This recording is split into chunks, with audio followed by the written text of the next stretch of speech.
Hello, this is Jason Chatfield at New York Comic Con with Wacom, and we're here with Adam Walenta. Hello, Adam. How are you? I'm not too bad. Now, you're here in Artist Alley at New York Comic Con for the full 4 days. You have a book out. Can you tell us a little bit about the book? Yeah, so this is Punk Taco. It's an all-ages graphic novel I created with my son. He was 5 years old when he did these original drawings here. I'll show them to you real quick. You can zoom in there, see them. Took those characters and helped bring them to life. We wrote the story together and helped him do the artwork. That's amazing. So you collaborated with your 5-year-old. Yes. Just because you're lazy, or because... Yeah, I didn't want to do any work. Yeah, I figured if it bombed, then I could blame it on him. You know? He'll take the rap. He'll take the rap for it. If it doesn't work. Absolutely. That's fantastic. Now, he is now 8 years old. He's 8 years old. And so you're doing a second book. We are working on volume 2. It's all drawn. It's being ink and colored right now. Wow. It'll be out early next year. And what's the second book about? Well, what's the first book about, first? The first book is about this character here. He's called Punk Taco. He's got a band that they rock out across the galaxy, helping those in need, spreading peace and love through their music.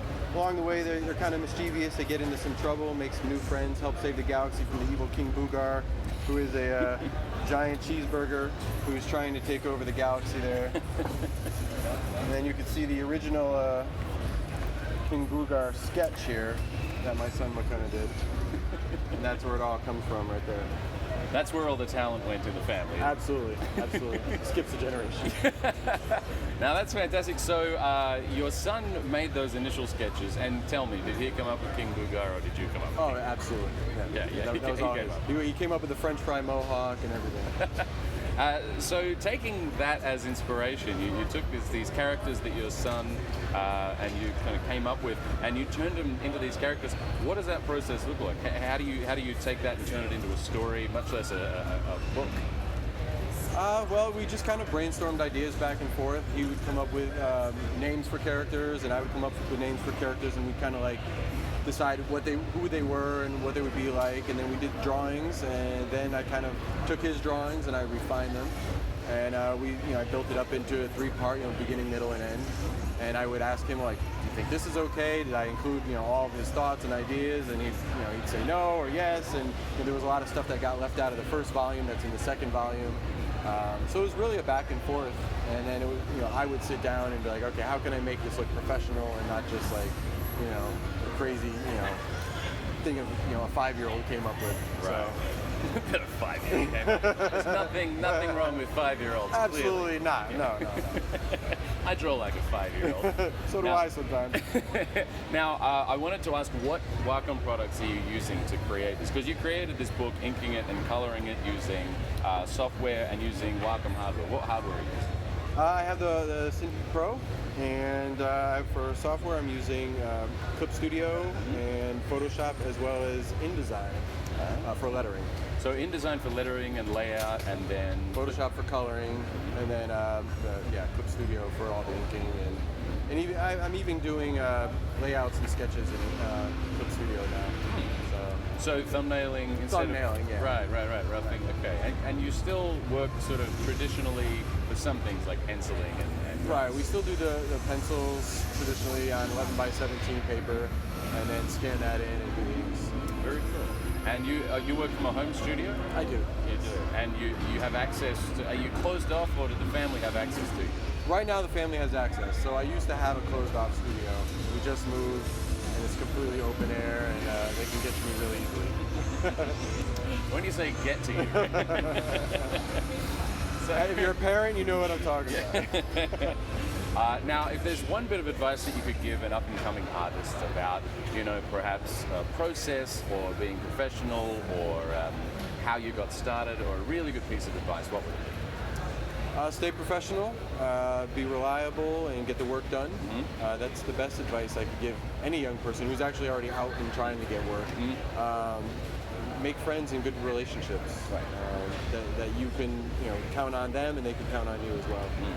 So. And would you suggest that people learn to network with other artists or anything like that? Or? Oh, absolutely. Yeah. I mean, it's great for inspiration to network, and also you get good advice, and you could share information. So it's good to know people who do what you do because also when the times are hard, you have someone that understands what you're going through. Yeah. Because a lot of times, if people who aren't artists, they don't understand artists. So it's good to have friends who know what you're going through. Yeah, right. And is there any particular, I guess, a tool tip? Anything you're using on the Cintiq that you've figured out yourself that you think is like, is there a bunch of shortcuts or different brush tips on the stylus, or anything that you've figured out that's kind of a hack of yours? I don't have any hacks. I kind of get stuck on one thing, and then I'll use that until I get introduced by a friend to something else. So.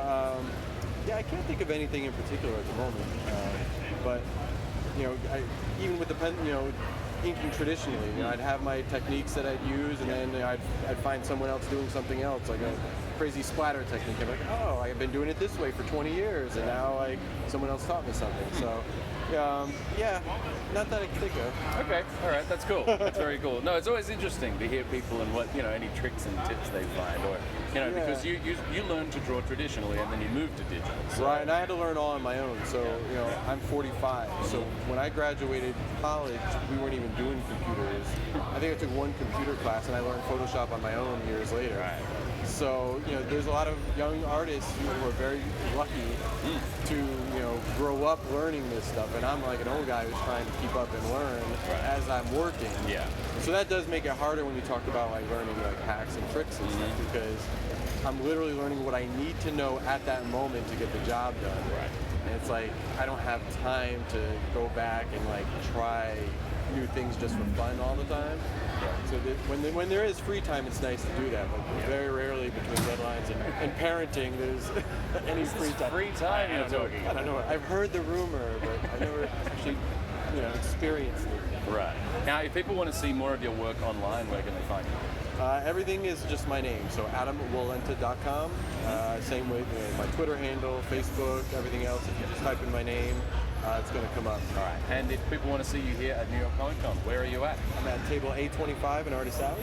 A25 in Artist Alley. Adam Wolenta. Adam, thank you very much for your time. Good luck. Thank you. Appreciate it very much. Have a fantastic show. Thank you.